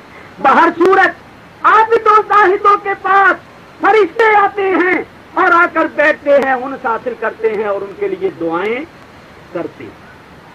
تنزل الملائکۃ والروح فیہا بإذن ربہم من کل امر. یہ من کل امر جو ہے یہ بھی بتاتا ہے کہ یہ رات تقدیر کی رات. اس رات میں سال بھر میں ہونے والے امور مقدر ہوتے ہیں اور جن فرشتوں کی ڈیوٹیاں اللہ نے اس عالم میں لگائی ہیں وہ ان کے سپرد کر دیے جاتے ہیں. سلام یا حتی مطلع الفجر. اللہ فرماتے ہیں سلامتی ہے اور وہ فجر کے طلوع ہونے تک. ساری رات سلامتی کا نزول ہوتا ہے اور یہ سلسلہ فجر کے طلوع ہونے تک جاری رہتا ہے. سیدنا غوث اعظم رضی اللہ تعالیٰ عنہ اپنی کتاب بنیاد الطالبین میں فرماتے ہیں، یہ کتاب آپ کی طرف منسوب ہے، ایک روایت نقل فرماتے ہیں حضرت ابو ہریرہ رضی اللہ تعالیٰ عنہ اس کے راوی، حضور علیہ الصلوۃ والسلام ارشاد فرماتے ہیں میں نے اس رات میں کیا دیکھا، غور سے سنیے۔ جبریل امین نبی کریم کی خدمت میں حاضر ہوئے اور کہا یا رسول اللہ ذرا اپنی نظر اوپر اٹھائیے۔ حضور فرماتے ہیں میں نے نظر اٹھائی اس رات میں تو یہ اشارہ ہے اس طرف کہ 27ویں رات ہے۔ جیسے کہ اشارہ جو ہوتا ہے وہ تعین کرتا ہے، آپ دیکھتے ہیں کہ روڈ کے اوپر بورڈ لگا ہوتا ہے اور اوپر تیر کا نشان بنا ہوتا ہے اور نیچے لکھا ہوتا ہے کمشنر ہاؤس، گورنر ہاؤس اس طرف ہے، تو یہ اشارہ بتاتا ہے کہ گورنر ہاؤس اس طرف ہے۔ اسی طرح ہے یا کلمہ جو لیلۃ القدر کی طرف اشارہ کرتا ہے وہ 27واں ہے، تو بعض بزرگوں نے یہاں سے نکالا کہ یہ 27ویں رات۔ یہاں میں ایک محبت اور عقیدت کی بات کرتا ہوں۔ بیت اللہ شریف آپ سب حضرات تشریف لے گئے ہوں گے، بار بار آپ نے دیکھا ہوگا۔ بیت اللہ شریف میں جو حتیم شریف ہے، حتیم شریف کے اندر ایک پرنالہ ہے جسے کہتے ہیں میزاب رحمت۔ میزاب رحمت، بارش ہوتی ہے تو اس پرنالے سے پانی گرتا ہے اور اس پرنالے کے نیچے ایک پترا لگا ہوا ہے سونے کا، جب پانی اوپر سے گرتا ہے تو وہ پترا ہلتا ہے۔ اس میں یہ حکمت ہے کہ ہلنے سے اس کے چھینٹے منتشر ہوتے ہیں اور نیچے کھڑے ہونے والے زیادہ لوگ فیض یاب ہوتے ہیں۔ تو جب بارش ہوتی ہے تو اس میزاب رحمت سے پانی کے قطرے گرتے ہیں، وہ لوگوں کے اوپر پڑتے ہیں۔ اعلیٰ حضرت امام اہل سنت مولانا شاہ احمد رضا فاضل بریلوی رحمت اللہ علیہ نے اسی بات سے فرمایا، فرماتے ہیں زیر میزاب ملے خوب کرم کے چھینٹے، زیر میزاب ملے خوب کرم کے چھینٹے، ابر رحمت کا یہاں زورے برس نہ دیکھو۔ فرماتے ہیں وہاں تو صرف چھینٹے گرتے ہیں اور سرکار کی بارگاہ میں دیکھو رحمت کی بارش کس زور سے ہوتی ہے۔ ابر رحمت کا یہاں زورے برس نہ دیکھو، حاجیو آؤ شہن شاہ کا روضہ دیکھو، کعبہ تو دیکھ چکے کعبے کا کعبہ دیکھو۔ تو بات یہ کرنی تھی، یہ میزاب رحمت جو ہے اس کا منہ ہے مدینے کی طرف۔ میزاب رحمت کا منہ کدھر ہے؟ مدینے پاک کی طرف۔ تو اس میزاب رحمت کا منہ مدینے کی طرف کیوں ہے؟ اس میں کیا راز ہے؟ تو فرماتے ہیں اس میں راز یہ ہے کہ جو بھی حاجی بیت اللہ شریف جاتا ہے یہ میزاب رحمت زبان حال سے کہتا ہے اور اشارہ کرتا ہے۔ اس میں کیا راز ہے؟ تو فرماتے ہیں اس میں راز یہ ہے کہ جو بھی حاجی بیت اللہ شریف جاتا ہے یہ میزاب رحمت زبان حال سے کہتا ہے اور اشارہ کرتا ہے کہ میں تو ہوں رحمت کا پرنالہ، اور اگر تم نے رحمت کا منبع دیکھنا ہو تو وہ ادھر رہتا ہے۔ میں تو ہوں رحمت کا پرنالہ، میں تو ہوں رحمت کا پرنالہ، اگر تم نے رحمت کا منبع اور مرکز دیکھنا ہو جس کا میں بھی پرنالہ ہوں تو وہ ادھر تشریف رکھتے، ادھر جاؤ۔ یہ میزاب رحمت بھی زبان حال سے کہتا ہے ادھر جاؤ حاجیو، یہاں آئے ہو تو اب ادھر جاؤ، اب دربار شریف میں جا کر حاضری دو۔ اور ایک بات اور عرض کروں، یہ میزاب رحمت جو ہے یہ حتیم میں ہے۔ حتیم بھی خانے کعبے کا حصہ ہے مگر وہ چھتا ہوا نہیں، اور آگے جو دیوار بنی ہوئی ہے نا 5 ساڑھے 5 6 فٹ کے قریب، اگر آپ ایک طرف ہو کر کھڑے ہو کر دیکھیں نا تو آپ کو ایسا لگے گا جیسے خانہ کعبہ سجدے میں پڑا ہوا ہے۔ حتیم بنا لو اس کی گردن، اس کا منہ، اور باقی جو پیچھے چورس حصہ ہے وہ ہے اس کی پیٹھ، تو خانہ کعبہ سجدے میں پڑا ہوا ہے اگر آپ سائڈ پر کھڑے ہو کر دیکھیں تو آپ کو ایسا لگے گا کہ یہ حصہ تو اونچا ہے اور آگے منہ کی طرف سے جھکا ہوا ہے. تو اعلیٰ حضرت امام اہل سنت نے عقیدت اور محبت کے رنگ میں ہر ایک کو یہ چیزیں نہیں سوچتی. لگن ہو، عشق ہو تو یہ باتیں سمجھ میں آتی ہیں. اعلیٰ حضرت امام اہل سنت فرماتے ہیں کہ یہ بات کیا ہے، کیفیت کیا ہے. تو فرماتے ہیں کہ یہ سلام میں آپ روز یہ شعر پڑھتے ہیں، جس کے سجدے کو محراب کعبہ کی. یہ جو ہے نا حتیم، یہ گول ہے، پیچھے کی طرف چورس ہے اور ادھر سے گول ہے، جیسے محراب ہوتا ہے. اور یہ کعبے کی محراب اور کعبے کا سر اور شکل اس کی بموں جیسی ہے، جیسی کہ آنکھوں کے اوپر بمیں ہوتی ہیں. تو فرماتے ہیں جس کے سجدے کو محراب کعبہ کی، ان بھووں کی لطافت پہ لاکھوں سلام. یہ عقیدت کی باتیں ہیں، محبت کی باتیں ہیں. اعلیٰ حضرت فرماتے ہیں جب ہم مدینہ شریف گئے تو ہم نے مسجد میں کھڑے ہو کر دیکھا تو روضہ شریف بائیں طرف تھا، اب بھی بائیں طرف. تو فرماتے ہیں خیال آیا کہ بائیں طرف کیوں ہے؟ تو مان خیال آیا کہ دل بھی تو بائیں طرف ہے، دل بھی تو بائیں طرف ہے. تو یہ روضہ جو ہے مسجد کا دل ہے، یہ مسجد کا دل ہے، کیونکہ دل بائیں طرف ہوتا ہے. تو یہ محبت والوں کی باتیں ہیں، جن کو لگن اور عشق ہوتا ہے انہی کو ایسی باتیں سوچتی ہیں، ہر ایک کو نہیں سوچتی. لگن، بس لگن نہ ہو تو کچھ بھی نہیں، لگن ہو تو سب کچھ ہے. میں کہتا ہوں میں یہ بیت کر رہا ہوں، کون سی رات شب قدر ہے؟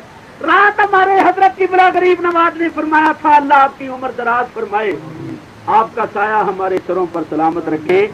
آپ نے فرمایا ہر شب شب قدر است، اگر قدر بدانی، اگر قدر جانو تو ہر رات ہی شب قدر.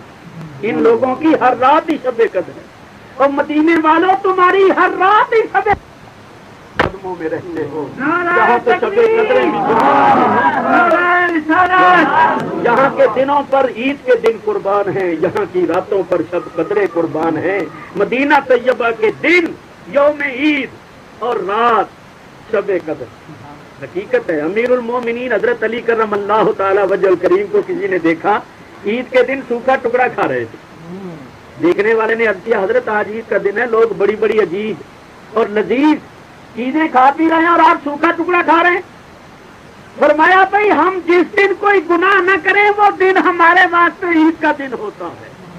ہم جس دن کوئی گناہ نہ کریں وہ دن ہمارے واسطے عید کا دن ہوتا ہے. اور وہ گناہ تو کرتے ہی نہیں تھے، معلوم ہوا ان کے واسطے ہر دن یوم عید اور ہر رات شب قدر تھی. اور ایک ہمارے جیسے ہیں کہ ان کے واسطے شب قدر بھی شب قدر نہیں ہوتی. کئی شب قدریں آئیں اور چلی گئیں اور ہم ویسے دتورے کے دتورے ہی رہے. تو میاں شب قدر تو اس کے واسطے ہے جو قدر جانے، اور جو قدر نہیں جانتا اس کے واسطے شب قدر بھی قدر نہیں. تو عرض کر رہا تھا کہ ہیہ کلمہ جو ہے یہ 27واں کلمہ ہے. بعض بزرگوں نے اشارہ کیا کہ 27ویں رات. بعض بزرگوں نے لکھا ہے کہ یہ لیلۃ القدر جو ہے یہ اس صورت میں 3 مرتبہ آیا ہے، اور لیلۃ القدر کے 9 حرف ہیں، اور اس صورت میں لیلۃ القدر 3 مرتبہ آیا تو 9 یا 27ویں رات. سیدنا غوث اعظم رضی اللہ تعالیٰ عنہ کنیت الطالبین میں فرماتے ہیں کہ یہ آخری اشرہ جو ہے، آخری اشرے میں جو طاق راتیں ہیں طاق، تو 1 3 5 7 9. تو غوث اعظم فرماتے ہیں اب ہم نے دیکھنا ہے کہ ان عددوں میں کون سا عدد ہے جس کو بڑی اہمیت حاصل ہے. تو وہ فرماتے ہیں 7 کے عدد کو بڑی اہمیت حاصل ہے.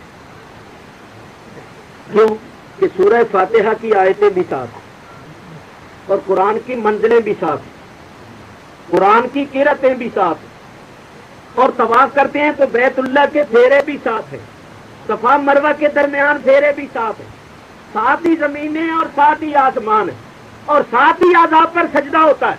انہوں نے جو اس بحث کو طویل فرمایا تو وہ فرماتے ہیں کہ 7 کے عدد کو جس قدر اہمیت حاصل ہے وہ کسی اور عدد کو نہیں ہے. لہذا ان 7 عددوں میں 7 کے عدد کو جب اہمیت حاصل ہے تو یہاں بھی یقیناً اللہ تعالیٰ نے ساتھ ہی کے عدد کو پسند فرمایا اور 27ویں رات بہر صورت جیسا میں نے پہلے عرض کیا ہے کہ 5 راتوں میں شب قدر ہوتی ہے، یہ پھرتی رہتی ہے، کسی سال 21ویں ہوتی ہے، کسی سال 23ویں، کسی سال 25ویں، اور ویسے عقل بھی یہ چاہتی ہے کیونکہ اوقات کا بھی فرق ہوتا ہے، کسی وقت دن ہوتا ہے، کسی جگہ شام ہوتی ہے، کسی جگہ عشاء کا وقت ہوتا ہے، تو بہر صورت جہاں بھی کوئی ہو وہ ان راتوں کو پائے تو وہ عبادت کرے اور ان راتوں کو غنیمت سمجھے۔ یہ راتیں بخشش کی راتیں ہوتی ہیں، رحمت کی راتیں ہوتی ہیں۔ میں ایک بات اور عرض کرتا ہوں، یہ آخری بات، شب قدر کو اللہ نے 1000 مہینے سے بہتر فرما دیا، کیوں؟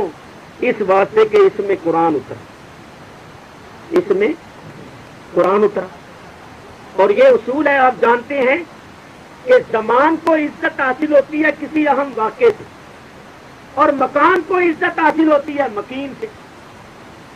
تو شب قدر جو 1000 مہینے سے بہتر ہو گئی، اس کی وجہ کیا ہے کہ اس میں قرآن اترا۔ تو میرے بزرگوں، جس رات قرآن اترا وہ رات 1000 مہینے سے بہتر ہو گئی، تو جس رات نبی کریم علیہ السلام تشریف لائے، جس رات حضور کی ولادت ہوئی، اس رات کی عظمت کا کیا عالم ہے۔ چنانچہ علامہ امام احمد کستلانی صاحب ارشاد الساری شرح بخاری مواہب الدنیا کے اندر فرماتے ہیں کہ شب ولادت مصطفیٰ صلی اللہ علیہ وسلم شب قدر سے افضل۔ اسی طرح حضرت شیخ محقق مولانا شاہ عبدالحق محدث دہلوی رحمۃ اللہ علیہ اور اس صدی کے مجدد اعلیٰ حضرت امام اہل سنت نے بھی یہی فرمایا کہ شب ولادت مصطفیٰ شب قدر سے افضل ہے، کیونکہ شب قدر میں قرآن اترا اور شب ولادت میں وہ ہستی تشریف لائی کہ اگر وہ ہستی تشریف نہ لاتی تو نہ قرآن اترتا، نہ پڑھنے والے ہوتے، نہ سننے والے ہوتے، نہ رمضان ہوتا، اور نہ یہ حج کے ارکان ہوتے، اور نہ یہ بیت اللہ شریف ہوتا، اور نہ منا ہوتا، نہ مزدلفہ ہوتا، حضور نہ ہوتے تو کچھ بھی نہ ہوتا۔ اور آج بھی اگر حضور نہ ہو تو کچھ بھی نہ ہو۔ وہ جو نہ تھے تو کچھ نہ تھا، وہ جو نہ ہو تو کچھ نہ ہو، وہ جو نہ تھے تو کچھ نہ تھا، اور وہ جو نہ ہو تو کچھ نہ ہو، کیونکہ جان ہے وہ جہان کی، جان ہے تو جہان ہے۔ یاد رکھو، سارے مقامات مقدسہ کی روح اور ساری عبادتوں کی جان نبی کریم علیہ الصلوۃ والسلام۔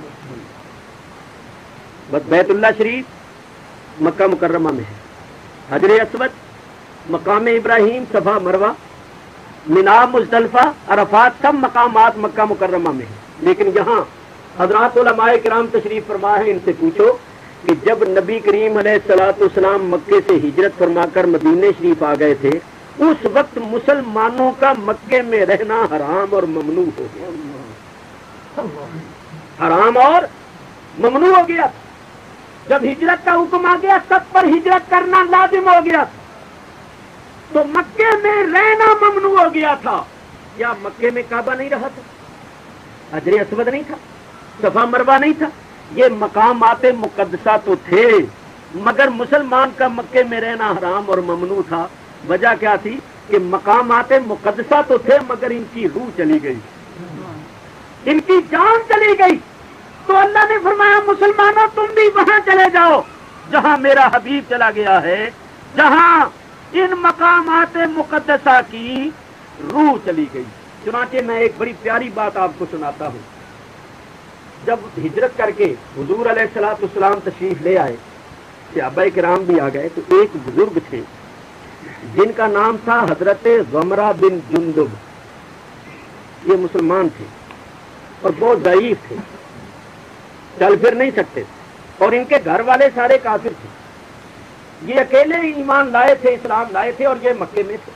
حضور علیہ الصلوۃ والسلام ہجرت فرما کر آ گئے۔ گھر والوں نے کہا کہ اگرچہ تو مسلمان ہو گیا ہے لیکن تو ہمارا بڑا ہے، ہم تجھے کچھ نہیں کہتے، زندگی کے دن یہیں گزار لے، تو سفر کرنے کے قابل نہیں،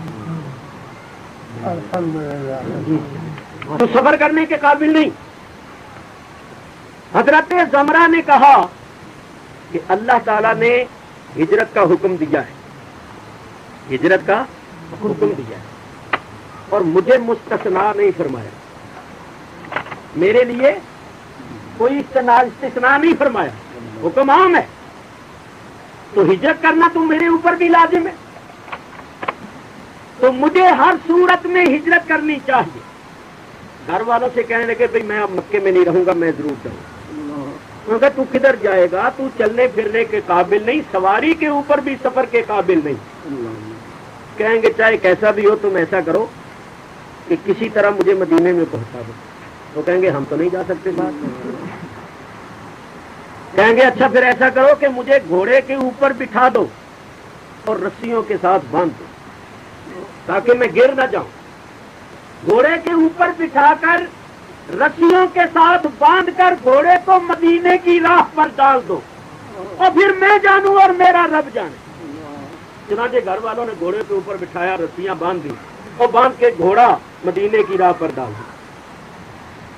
وہ بزرگ صحابی گھوڑے پر بیٹھے ہوئے آ رہے تھے، ذوف تھا، بہت زیادہ کمزور تھے، ضعیف تھے، ذوف کی وجہ سے ہمتیں جواب دے گئیں اور گر تو سکتے نہیں تھے، بندھے ہوئے تھے، گردن لڑک گئی، لڑکی ہوئی گردن کے ساتھ گھوڑے کے اوپر بیٹھے ہوئے اور گھوڑا خراما خراما آ رہا۔ کچھ لوگوں نے دیکھا کہ بڑے میاں گھوڑے کے اوپر جگڑے ہوئے ہیں اور گردن لڑکی ہوئی ہے، شاید مار چکے ہوں یا کسی دشمن نے ایسا کیا ہے، کیا معاملہ؟ انہوں نے آ کر دیکھا تو ابھی جسم میں جان باقی تھی، انہوں نے رسیاں وسیاں کھولی اور گھوڑے سے اتار کے نیچے لٹا دی۔ لیٹے ہوئے اب اللہ کی بارگاہ میں عرض کر یا رب العالمین، جو میرے اختیار میں تھا وہ میں نے کر دیا، میرے اختیار میں تھا کہ میں رسول اللہ صلی اللہ علیہ وآلہ وصحبہ وبارک وسلم کی نیت کر کے گھر سے نکل پڑا، ہم راستے میں میری یہ کیفیت ہو رہی ہے تو یہ میرے اختیار کی بات نہیں، یا رب العالمین یہ تیرا دایاں ہاتھ جو ہے اس کو میں تیرے رسول کا ہاتھ قرار دیتا ہوں، اور یہ بایاں ہاتھ جو ہے اس کو میں اپنا ہاتھ قرار دیتا ہوں، اور یہ تیرے رسول کے ہاتھ پر میں بیعت کرتا ہوں اور پڑھتا ہوں اشہد ان لا الہ الا اللہ واشہد ان محمد رسول اللہ۔ اس طرح بیعت کی، کلمہ پڑھا، ان کی روح پرواز کر ان لوگوں نے وہیں دفن کر دیا۔ جب مدینہ طیبہ خبریں پہنچی تو صحابہ کرام نے کہا کہ وہ گھر سے تو نکلے تھے لیکن اے کاش مدینے میں پہنچ جاتے، مدینے میں نہیں پہنچ سکے تو ان کا شمار مہاجرین میں نہیں ہے، اگر پہنچ جاتے تو مہاجرین میں شمار ہو جاتا اور ہجرت کے ثواب کے حقدار ہو جاتے۔ جس وقت بعد سے ابا نے یہ آپس میں کہا، اللہ نے آیت اتار دی۔ اللہ تعالیٰ ارشاد فرماتا ہے وَمَن يَخْرُجْ مِن بَيْتِهِ مُهَاجِرًا إِلَى اللَّهِ وَرَسُولِهِ ثُمَّ يُدْرِكُهُ الْمَوْتُ فَقَدْ وَقَعَ أَجْرُهُ عَلَى اللَّهِ، جو اپنے گھر سے نکل پڑے ہجرت کرتا ہوا اللہ اور اللہ کے رسول کی طرف اور پھر اس کو موت آ لے تو اس کا اجر و ثواب اللہ تعالیٰ کے ذمہ کرم پر واجب ہو گیا۔ اللہ نے آیت اتار کے یہ ظاہر کر دیا کہ وہ بھی مہاجرین میں شامل ہیں، ہجرت کا اجر و ثواب ان کو بھی ملے گا، حاصل ہوگا۔ اس میں ایک نقطہ بھی ہے، دیکھیے یہ ہمارے حضرات علماء کرام تشریف فرما ہے، انڈیا سے تشریف لائے، میں تو خواہ ان کے سامنے بول رہا ہوں، اور ہمارے حضرت قبلہ اور حضرت علامہ مولانا فضل الرحمان صاحب قبلہ سب تشریف فرما ہے۔ ان سے پوچھئے کہ مسافر جو ہوتا ہے، مسافر وہ کب ہوتا ہے؟ جب اپنے شہر کی حد سے باہر نکلے۔ جو سفر کے لیے جاتا ہے بولو اس پر دوگانہ کب ہوگا؟ جب اپنے شہر کی حد سے باہر نکل جائے گا، جبکہ سفر وہ 57.5 میل سے زیادہ ہو تو شہر کی حد سے باہر نکلے گا تو مسافر ہوگا۔ مسافر کے لیے تو شہر کی حد سے باہر نکلنا ہے، لیکن اس آیت میں اللہ فرماتا ہے وَمَن يَخْرُجْ مِن بَيْتِهِ، مِن بَلَدِهِ نہیں فرمایا کہ جو اپنے شہر سے نکلے، نہیں، جس نے اپنے گھر سے قدم باہر رکھ دیا اللہ اور اللہ کے رسول کی طرف ہجرت کرتے ہوئے تو اس کو موت آ لے تو بس وہ مہاجر ہو گیا، اللہ تعالیٰ کے ذمہ کرم پر اس کا اجر و ثواب لازم ہو گیا۔ تو دیکھیے اللہ رسول کی طرف ہجرت کرنے والے جو ہیں ان کے لیے کتنا کرم ہے کہ یہ نہیں فرمایا شہر کی اب سے باہر نکلو، بس گھر سے قدم باہر رکھو اور مہاجروں میں شمار ہو۔ ایک بات اب کرتا ہوں، بولیے حضرت زمرہ کن کی طرف نکلے تھے؟ حضور کی طرف نکلے تھے نا، کہ حضور مدینے میں چلے گئے میں بھی چلا گیا، اللہ کی طرف تو نہیں نکلے تھے۔ اللہ کا گھر تو مکے میں ہے، اور وہ تو خود مکے میں تھے، مکے سے تو نکل رہے تھے، مدینے میں آ رہے تھے، حضور کے لیے آ رہے تھے، لیکن اللہ نے کیا فرمایا؟ وَمَن يَخْرُجْ مِن بَيْتِهِ مُهَاجِرًا إِلَى اللَّهِ وَرَسُولِهِ، معلوم ہوا رسول اللہ کی طرف آنا یہ اللہ کی طرف ہی آنا ہے، یہ اللہ کی طرف ہی آنا ہے۔ یہ جو غیر غیر کرتے پھرتے ہیں نا، غیر غیر کہہ کے خود ہی غیر المغضوب علیہم، انہوں نے نام رکھا حضور کو، حضور کا نام رکھا غیر اللہ، غیر اللہ کو مت پکارو، غیر اللہ۔ ہمیں تو حضور کو غیر کہتے ہی غیرت آتی ہے، حضور غیر اللہ نہیں ہے۔ آپ کہیں گے پھر غیر اللہ نہیں ہے تو عین اللہ ہوئے، کیونکہ غیر کی نفی ہوئی تو عین کا اس بات ہوگا، تو میں کہتا ہوں عین اللہ بھی نہیں ہے، حضور نہ غیر اللہ ہے نہ عین اللہ ہے، بلکہ حبیب اللہ ہے۔ حضور حبیب اللہ ہے، حضور مظہر اللہ، حضور کے کمالات اللہ کے کمالات کا غیر نہیں۔ انہوں نے توحید کا نام شرک رکھا ہوا ہے اور شرک کا نام توحید رکھا ہوا ہے، ان کو توحید کی تو ہوا نہیں رکھی، توحید کرتے پھرتے ان کو چاہیے کسی محبت والے سے توحید سیکھ۔ دیکھیے اگر حضور کے کمالات کو اللہ کے کمالات کا غیر مانا جائے تو یہ شرک ہے، یہ شرک ہے۔ کیوں کہ غیر جو ہوتا ہے، غیر جو ہوتا ہے، غور سے سنو، غیر جو ہوتا ہے وہ جس کا غیر ہوتا ہے اس کے مقابلے میں اس کا وجود مستقل ہوتا ہے، ورنہ غیریت کے معنی متحقق نہیں ہوتا۔ یہ خوب غور سے سنو، غیر جو ہوتا ہے وہ جس کا غیر ہوتا ہے اس کے مقابلے میں اس کا وجود مستقل ہوتا ہے، ورنہ غیریت کے معنی متحقق نہیں ہوں گے۔ مثلا یہ دو ٹیپ ریکارڈر مشینیں ہیں، یہ آپس میں ایک دوسرے کی غیر ہے، ایک دوسرے کی، اس کا وجود الگ ہے، اس کا وجود الگ ہے۔ ان دونوں کے درمیان آپ دیوار کر دیجئے، پردہ حائل کر دیجئے، اس کا وجود ادھر قائم رہے گا، اس کا وجود ادھر قائم رہے گا، کیونکہ یہ دونوں ایک دوسرے کی غیر ہے۔ لیکن اگر شیشہ سامنے ہو آپ کے اور اس شیشے کے اندر آپ کی جو صورت نظر آ رہی ہے وہ آپ کی صورت کی غیر نہیں، شیشے میں جو آپ کا چہرہ آپ کو نظر آ رہا ہے وہ آپ کے چہرے کا غیر نہیں اور عین بھی نہیں، کیونکہ عین تو آپ کا چہرہ باہر ہے، شیشے کے اندر نہیں ہے، عین بھی نہیں اور غیر بھی نہیں۔ اگر آپ عین کہیں تو درست نہیں اور اگر غیر کہیں تو درست نہیں، کیونکہ اگر درمیان میں پردہ حائل کرتے شیشے میں آپ کی صورت نظر نہیں آئے گی، کیونکہ وہ غیر نہیں۔ اور غیر جو ہوتا ہے وہ جس کا غیر ہوتا ہے اس کے مقابلے میں اس کا وجود مستقل ہوتا ہے۔ تو یاد رکھو اگر حضور کے کمالات کو اللہ کے کمالات کا غیر مانا جائے تو پھر یہ کہنا پڑے گا کہ حضور کے کمالات اللہ کے کمالات کے مقابلے میں مستقل حیثیت رکھتے، اور کسی کے کمالات کو مستقل ماننا یہ شرک ہے۔ میرے بزرگوں، حضور کے کمالات اللہ کے کمالات کا غیر نہیں، بلکہ میں آپ کو بتاؤں کہ حضور مثل آئینے کے ہیں، اور اللہ کے کمالات کا ظہور حضور کی ذات سے ہو رہا ہے۔ تو حضور ہیں مظہر، حضور ہیں مظہر، اور مظہر اپنے مظہر سے جدا نہیں ہوتا، مظہر اپنے مظہر سے جدا نہیں ہوتا۔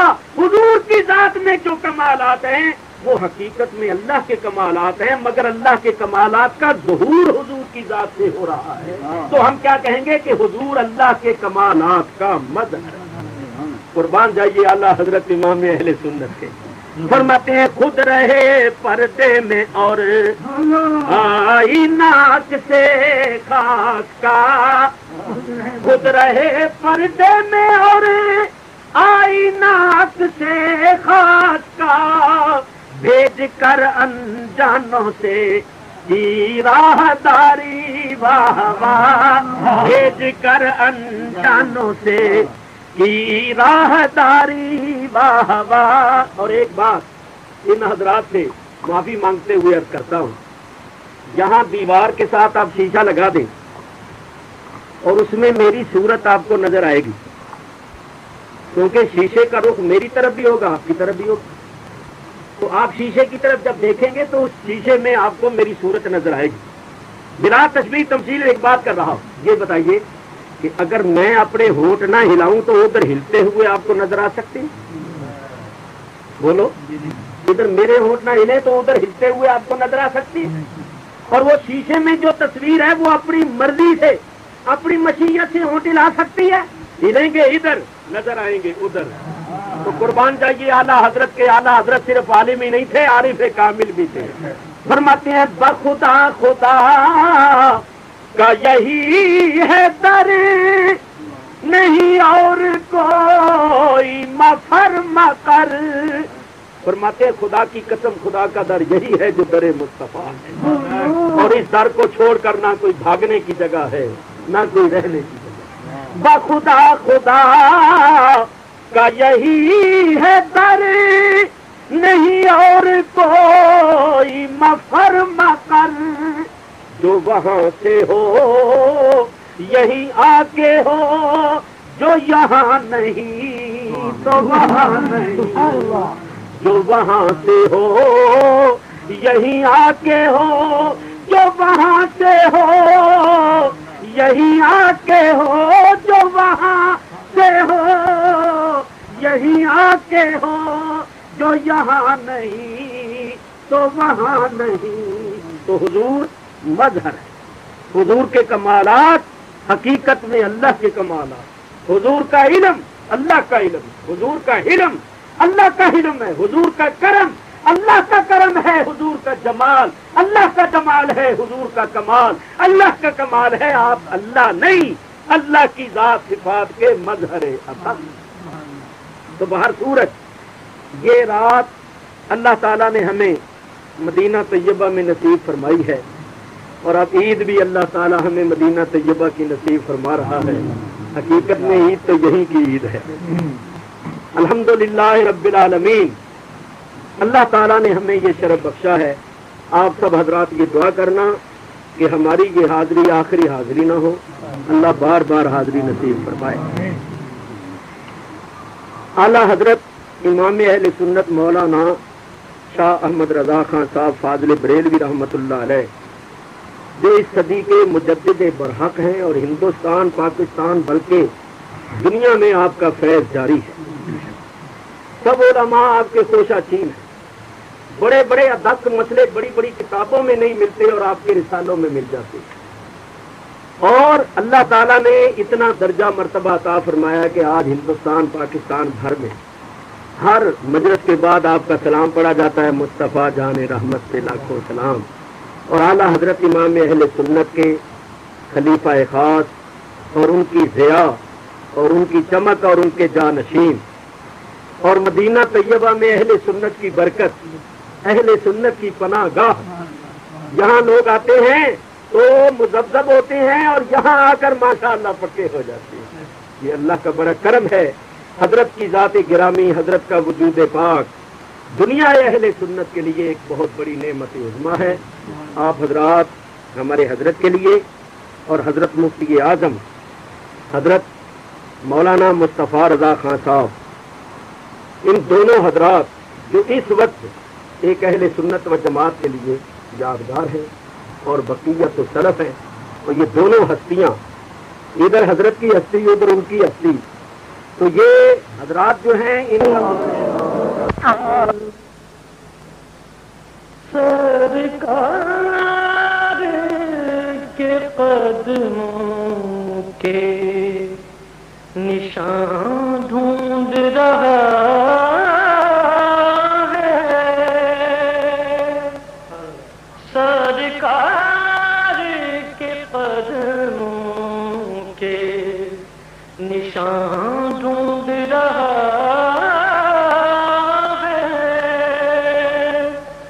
سرکار کے قدموں کے نشان ڈھونڈ رہا ہے.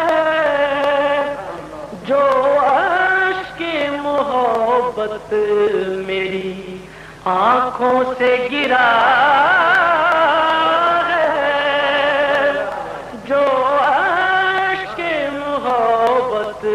میری آنکھوں سے گرا ہے، جو اشک محبت میری آنکھوں سے گرا ہے، سرکار کے قدموں کے نشان ڈھونڈ رہا ہے، جینے کا دیا ہے تیری سیرت نے قرینہ، جینے کا دیا ہے تیری یا رسول اللہ، جینے کا دیا ہے تیری سیرت نے قرینہ، قرآن مجسم تیری ہر ایک ادا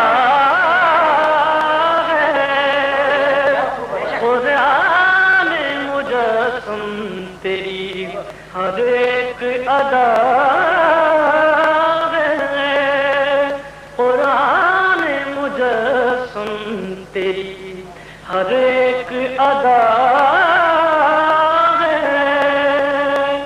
سرکار کے قدموں کے نشان ڈھونڈ رہا ہے، کیوں میری خطاؤں کی طرف دیکھ رہے ہو، کیوں میری خطاؤں کی، کیوں میری خطاؤں کی، کیوں میری خطاؤں کی طرف دیکھ رہے ہو، کیوں میری خطاؤں کی طرف دیکھ رہے ہو، اور جس کو ہے میری لاج وہ لجپال بڑا ہے، جس کو ہے میری لاج وہ اور ہٹتی